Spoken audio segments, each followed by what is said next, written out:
Okay. All right, well, welcome to Turning Pages, Well, thank sit you. down conversation with the authors. And I'm joined by Terry O'Reilly of Under the Influence on CBC, no stranger to radio, Yes. but also live streaming this. So I'm not sure what your experiences are with live streaming so I far. haven't done a lot of it, but I love it. Yeah. So, yeah, glad to be here. So the book, okay, I want to get you to say the title because I'm very curious where you place the emphasis in these three words. This I know. Okay, because I was gonna say it's very telling in terms of like where you put the this I know versus this I know, right?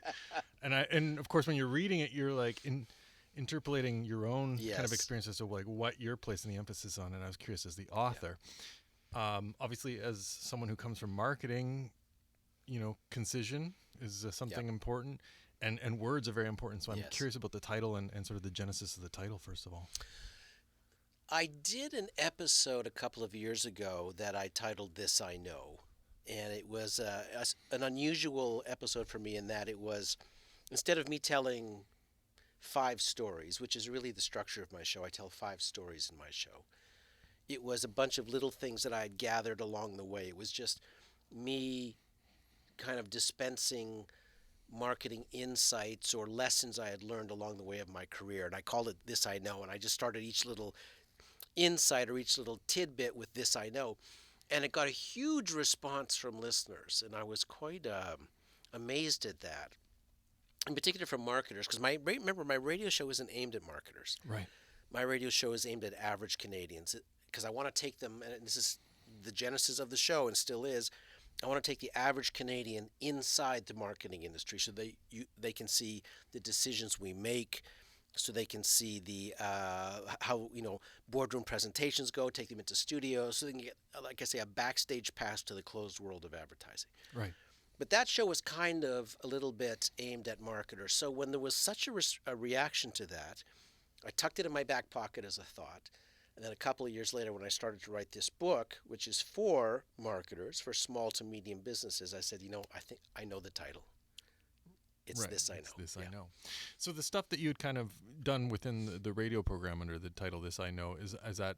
Did you take some of those kernels of Yeah. ideas to kind of expand on for the book?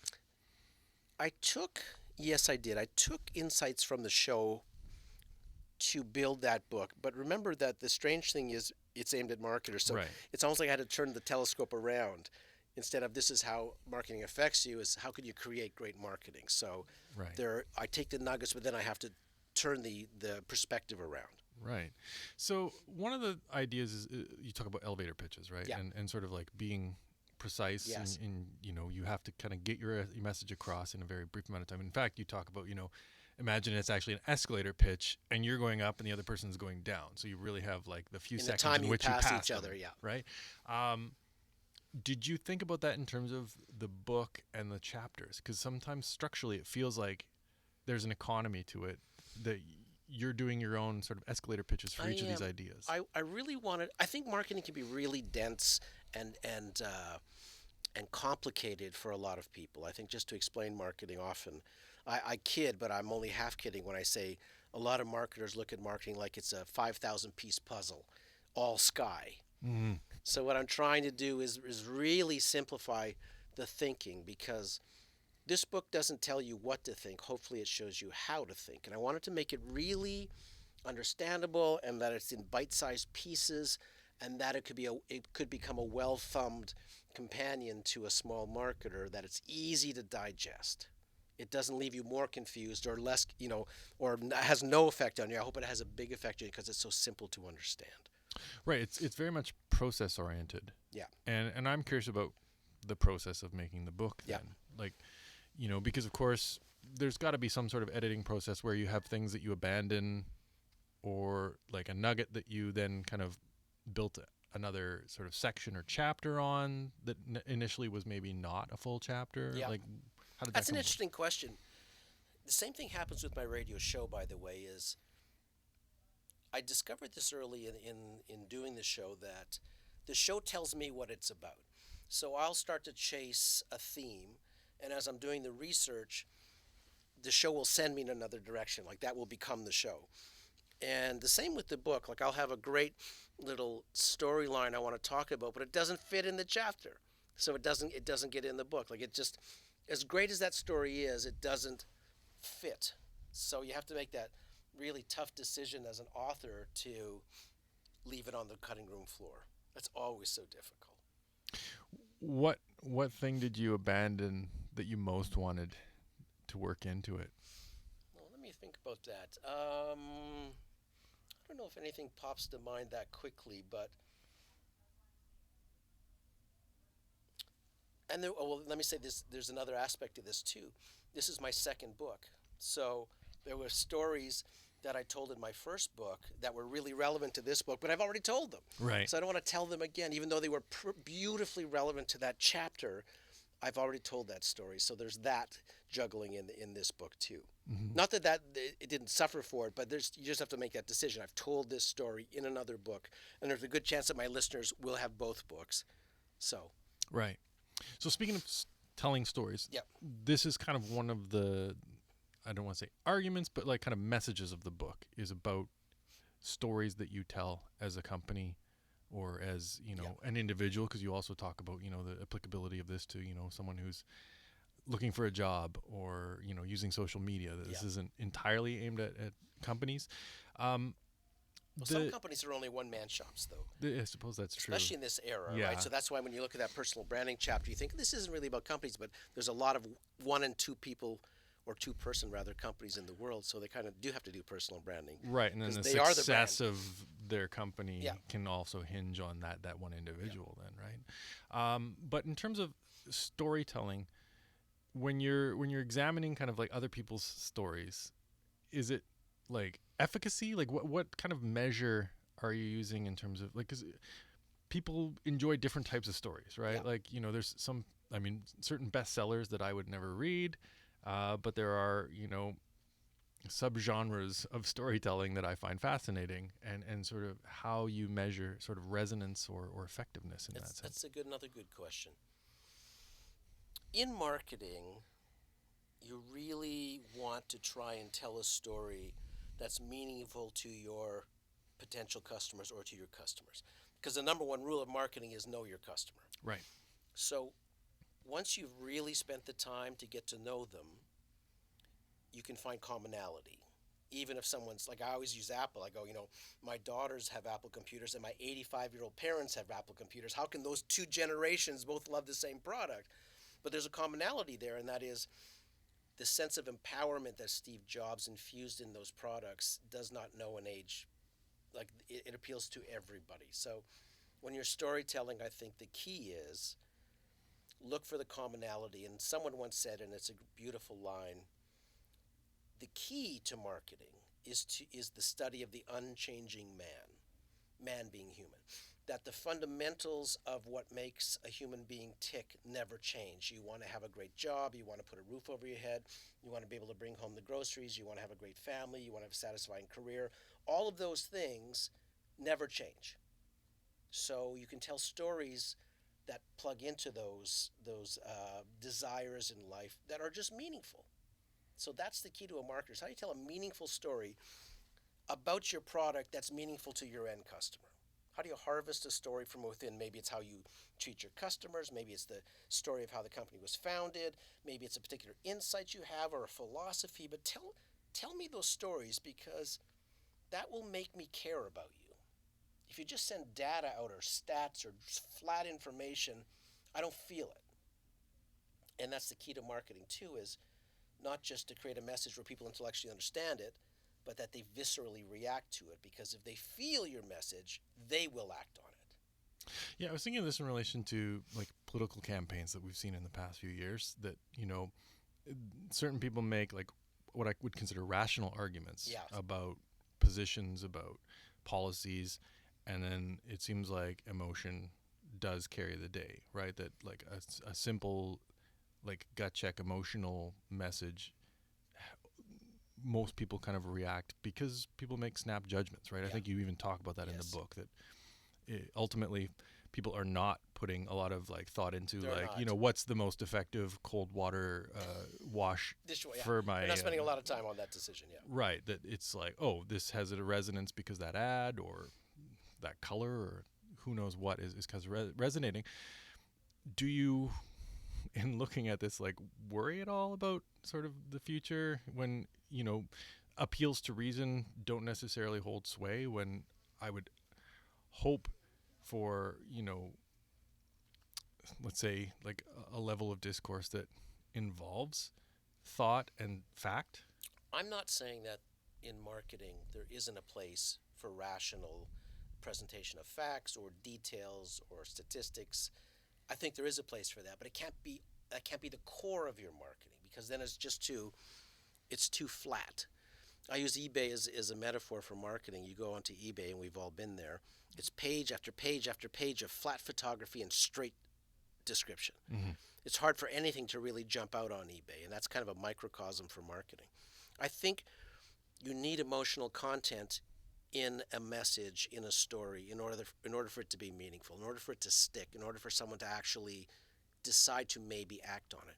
You were talking about politics a few seconds ago. If you look at the American election, and if I analyze that just very briefly, Mr. Trump had a lot of emotion in his campaign. I mean, "Make America Great Again" is a very emotional theme. Tell me Hillary's theme. Stay the course, I suppose. But I mean, she didn't really have one, and that's No. why you hesitated, Yeah, right? I'm with her, I guess, was like the closest to.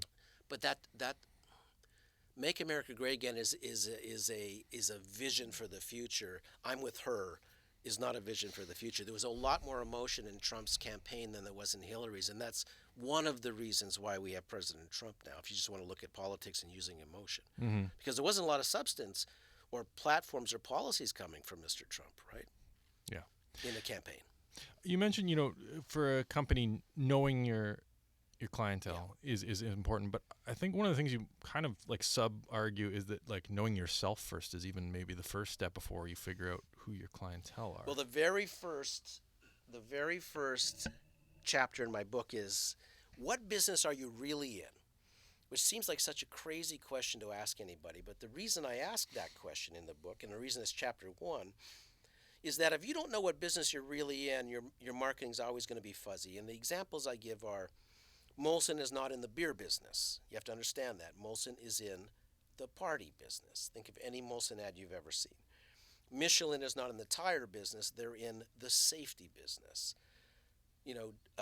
Nike is not in the sneaker business. Nike's in the get off your ass business. Just do it. There's no excuses. If you have a body, you're an athlete. What you sell as a marketer and what people buy are always two different things. So you have to know what people buy. So if you're a tire guy, if you're a tire company and you're selling tires, people aren't in the market for tires. They're in the market for safety, or they're in the market for performance, depending on the car. But that's what you need to understand. Because once you understand that, then all your marketing will be on point. It will be meaningful to your customer. Right. There's something to be said for also like kind of continued understanding, right? Like that it's not stasis, right? That there is, because I think you talk about the Michelin, like the abandonment of because so much is riding on your tires. And one of the best lines of all time. Right. And as, someone who's been in the industry and has like kind of stood away from it kind of for the radio program, like, can you figure out why they pivoted away from something that seems to like resonate? There's a lot of answers to that, and I don't know what happened inside Michelin's walls. A lot of things can happen. So you might have something as simple as a new director of marketing comes in, and he wants just to get rid of everything that came before him and make his or her mark. That happens so much in marketing, I can't tell you. And that often means that great work gets swept out the door. Maybe sometimes goals change, or they feel that, that safety. I'm guessing here. Safety isn't really what people are looking for anymore. They're looking more for performance. So the company has to if they do a lot of research and come to this conclusion, then they have to make that shift. I can't imagine that Michelin had a really great I'm sure they did had an internal reason, but that line was the best line I'd ever heard in the tire category, which is still quoted to this day, which they've abandoned a long time ago. Hmm. And great lines, great theme lines, sticky theme lines are very rare. So to abandon a great one is it's a questionable tactic. Right. So, in terms of not abandoning something, one of the metaphors that you use, and I love like kind of thinking in metaphors, is the shish kebab, Yes. and sort of that spike that you put all of the like ingredients on is the like core message, and Yes. that everything else kind of has to fit, Yes. and in some ways sequentially on that. And is that something that you've discovered in marketing or sitting outside of marketing studying it? Like, how did you come up with the metaphor? That I call that my shish kebab theory. I think I probably thought of that notion. I mean, I just gave it a name, but I saw it in action so often in great marketing. And what the shish kebab theory means, just to expand on it for a moment, is Sure. that if you think of a shish kebab, it's got a piece of beef, a piece of chicken, a green pepper, an orange pepper, an onion, a tomato, a mushroom. It's all these different treats with a skewer going through all of them. I say great marketing is like that. You have your on your skewer should will be your business card, your website, your radio ads, your television ads, your print ads, but they should all be skewered with a consistent strategy. Meaning, I think every piece of communication a company puts out into the world should be different. It should be surprising, each one of them a little different. Instead of just loaves of bread coming out of an oven, all these identical loaves of bread, I think everything you put out there, the radio ad should be very different from your print, it should be very different from your website. But there's something about all of it that makes it feel like it's coming from the same place. So when people go, hey, that's an interesting print ad for that dry cleaner, interesting. And then 10 days later, they hear a radio ad and they go, oh, that's that same dry cleaner that did that interesting print ad, interesting. And then they get a business card from somebody, an interesting business card from this dry cleaner, and they go, here's that same place again. Now I'm curious. So everything hangs together. And I think the sign of an amateur marketer is when none of it hangs together. Or it's all so consistent that I just feel like I've seen it before. I have no curiosity. You're just giving me the same thing everywhere I look, and it's not arousing any curiosity. So it's like either too rigid or too Or scattershot. too scattered. The skewer is the key. Right. Everything feels like it's coming from the same place. You mentioned sort of like the surprise of each of those, kind Yes. of like the beef, the chicken, etc. Is that because in terms of efficacy, it needs to stand out? Like you need to surprise people in order to have some sort of resonance as an ad these days? I do feel that way. I think the element of surprise is one of the most powerful aspects of marketing. If you can create a surprising piece of communication, when you get somebody to hear or see an ad or a message and it makes them look at you in a different way, or I never saw that coming. Because I think it's really hard to stand out in today's world. I mean, people see 3,500 commercial messages a day, they say, of which they notice 6 and retain 2. Think of how much wasted marketing money. How many great ads do you remember from yesterday? Because you, Michael, saw 3,500 ads yesterday. What do you remember? I suppose there was the Rolex ad from the Academy Awards, the one where they had clips of different films with the Rolex Watches. in it, Yeah. and it was more because it was like, oh, is that really true? Did they actually were all those Rolexes in Yeah. those movies, or did they Photoshop this Yeah. in, kind of thing?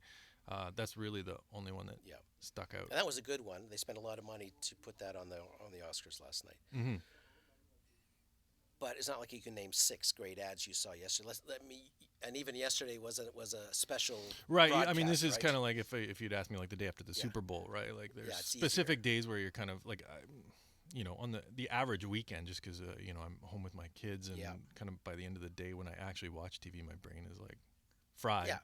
But in terms of like that's how they have to retain. They have to make it so that I would retain it in that condition, Yes, right? Like yes. that stickiness. It has to be sticky And enough. standing out. I mean, really, I think amateurs think that marketing is all about selling stuff.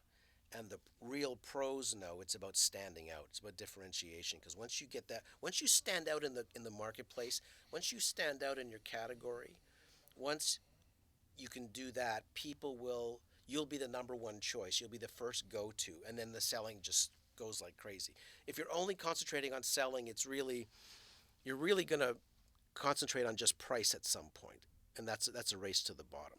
But if you can create a brand that's interesting and has interesting mission and it has an interesting purpose, and you can tell a great story, and the reason the company was founded is interesting, and I call that the fist slam, when the founder bangs his or her fist on the table and says, "There's got to be a better way."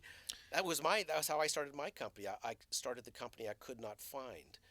And whenever I retold that story to copywriters and art directors who were my clients, they loved that story because it was about trying to create a company that protected the ideas, protected creative ideas instead of just running roughshod over them. Right.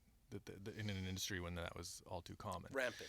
Right. You talk about that fist slam moment that like, Yep. I mean, most companies have some sort of mission statement, but what you say is like essentially it should be like a mission like proclamation, Burning right? Like core. a one sentence thing Yep. that distills that because a lot of mission statements get lost in the weeds, right? I'm not even talking a mission statement. A mission statement, even that to me, there's a lot of corporatese in that. I'm talking about the burning core, the ember at the center of a company, the thing the company was born to change. Like the what and the why. Just the why. Oh, really? Yeah. Just the why. Okay. Yeah. Why, like my company, as I said, just going back to my company for a minute, when I was a copywriter in advertising agencies, when I wrote television or radio commercials, I'd need to find a director to direct them. And then I'd hire directors in Toronto, in Vancouver, in Detroit, in New York, in Los Angeles, in Chicago. And the same thing would always happen. They would run away with my script. They would try to change it. They would concentrate on the humor and take out the marketing and want to go this way with it when the direction was this way. And I thought, why am I always fighting to save my work from the director? And I'm paying them a fortune, and I'm just fighting with them all the time. So my fist slam was, there's got to be a better way to protect the core idea of a script. So that was Pirate Radio in the beginning. It was a company that directed scripts from a writer's point of view. It protected the idea because I was a copywriter. I knew why it needed to be protected and what it went through just to get to me as a production company. And that resonated with all copywriters and art directors in the country. They said, I want to go do my work at Pirate because that's exactly what I can't find. Mm-hmm. So the burning core, that fist slam, it's not really, to me, again, it's not a mission statement. It's like, this is the thing that bugs me the most, and I'm going to try and change it. Right. I want to pivot away from that, but I mean, I find that stuff interesting, to nudging. Yeah. And maybe because I've read the book, but for folks who haven't, if you can kind of give like kind of a précis or brief synopsis of what you mean by nudging. Yeah, it's kind of a pretty recent aspect of marketing. I mean, it's existed throughout time, but really it's become a very focused thing. So the concept of nudging is where you want to steer customers, the public, whatever. You want to steer customers to make a certain decision, and you give them a nudge to move them in one direction. So a great example I use in the book is in Britain, the government was offering to subsidize the re-insulation of people's attics because most homes in the UK, or many homes in the UK, are losing all sorts of heat. They're old homes. They're probably 100 plus years, 200, 300 plus years old. So the government says, let's put a program in effect that we will pay half the cost of re-insulating your attic, and then there'll be cost savings and heating savings. And nobody took them up on it. Even when they only had 50% of it, the government was going to pick up. So the government thought, well, what's the problem here? And as they did more research, they discovered that in the UK, people stuff their attics with junk. It's their version of a basement or a garage. Mm-hmm. That's what was getting in the way. People didn't want to clean out their attics to get almost free insulation. So the nudge was the government teamed up with a junk removal company that would come into your house for almost no cost, take all the junk out of your attic so that the insulation could go in. And once they did that, people insulated like crazy. It was just a little nudge to get them to do the bigger thing. And that's the power of a nudge. You still have free will. It's not like it's some voodoo. It's just another little nudge to get you to make that bigger decision. And that has become, in the UK, the government of the UK, when they saw that at work, they created a nudge unit where they've got this entire group of brains that just try and think of nudges because I mean, imagine if you could create a nudge to get people to not speed on highways, or a nudge to wash your hands and then you won't get as sick. Like there's a lot of little nudges that would result in like billions of dollars in savings for a government. Right, like the upfront cost of these nudges versus like the downstream The costs, downstream right? cost is huge, but the upstream cost is not that bad, right? Yeah, it does make me wonder like why other governments don't pick up on this and have a nudge unit, right? Like it feels like they need a nudge of their own, right? That Well, they are starting, because even other countries came to the British government and got in line to use the nudge unit. Like they said, can we have access to your nudge unit? Mhm. The American government set up their own nudge unit. So it's starting to happen. It's just a whole new behavioral psychology department in the government. How can we nudge people to make good decisions? Now, you might think they're going to nudge me to make a bad decision, but I think it's really about trying to get people to save money, be healthier, not speed, whatever the Right. issue might be. Yeah, and it does kind of speak to that knowing your customer, right? Like this is research on that like behavioral side of your customer or your Yeah. citizen, that you, if you understand that, then you can then be better equipped at kind of like getting the outcome that Yeah. you want, right? Another quick story on that, which I love, was in the city of Chicago. Lake Toronto, built on the shoreline of a great lake, and there are some very dangerous S curves as Lakeshore Drive hugs the lake there, and there was all sorts of fatalities and accidents happening on these really severe curves. So the city of Chicago thought we should do something about this. So they painted the lines, the lane marking lines, really bright yellow, super bright yellow. Didn't have any effect. So they put up these huge signs saying dangerous S curve ahead. Big, huge signs. No effect. Same amount of fatalities. Then they put all these big blinking lights on these signs saying, dangerous S curve ahead. Flashing, flashing. No change. Same amount of fatalities. So they thought, what can we do to turn this around? So they came up with a nudge, which is so interesting. And here's what they did. So as the lanes, the lane markings go around the corner, they made horizontal lines every so often, just painted horizontal lines, but as they got closer to the curve, the lines were closer together. Now you ask, why would they do that? They did that because it gave drivers the feeling of driving faster as they got to the S curve. So why would you want drivers to feel like they're driving faster when they're getting to a dangerous curve? Because the immediate instinct is to slow down. Like, just such a brilliant solution.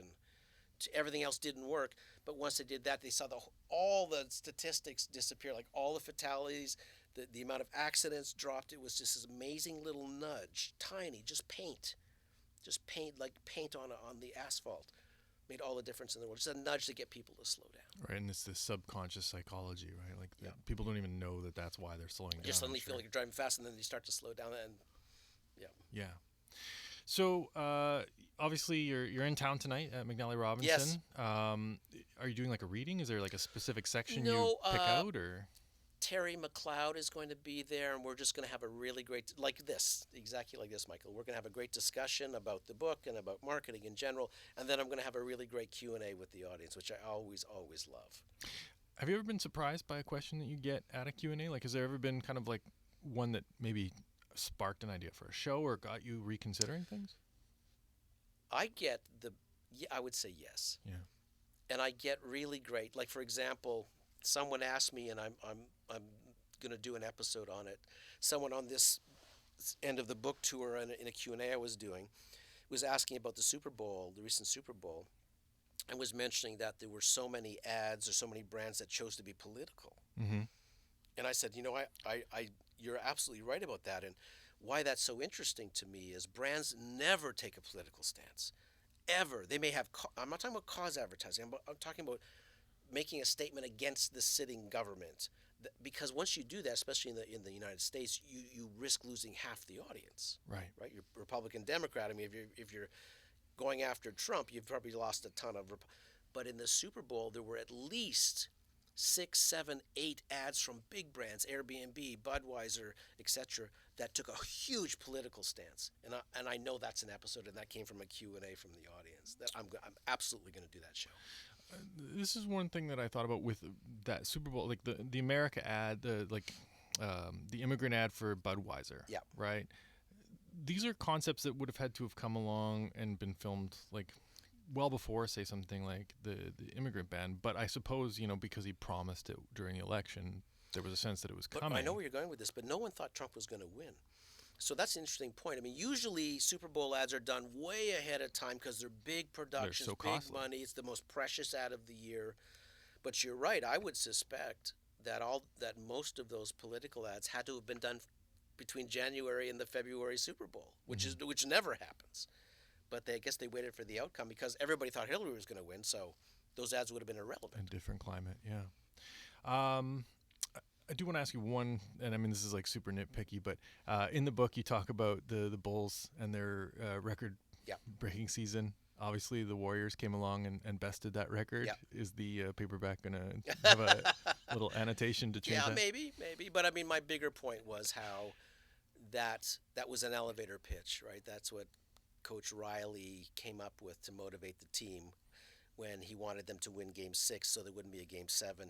And both of those games were not in their home stadium. He told them just to pack for one night, one team, one dream. Just pack for. When he said pack for one night, that sent a message right through the team that he knew they were going to win that game and that there was not going to be a Game 7. Like such a interesting way to communicate his confidence to the team.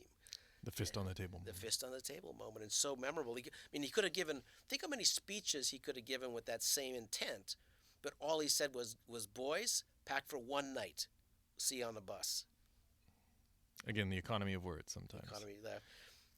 Precise. Economy, 5-6 words. If it doesn't fit, you must acquit. In the OJ trial, like all those have enormous persuasive powers. If you can, and they're fiendishly hard to come up with. Mm-hmm. I always kid that I had hair when I started in this business because trying to, come up with those great lines or search for those great insights is so frustrating. But they're always there if you're willing to dig. Right. Well, there's lots of insights in this. I know. Terry O'Reilly, you can hear him on Under the Influence on CBC and on podcasts. And Yes. Thanks very much for coming in. Thanks for having me. Really enjoyed that.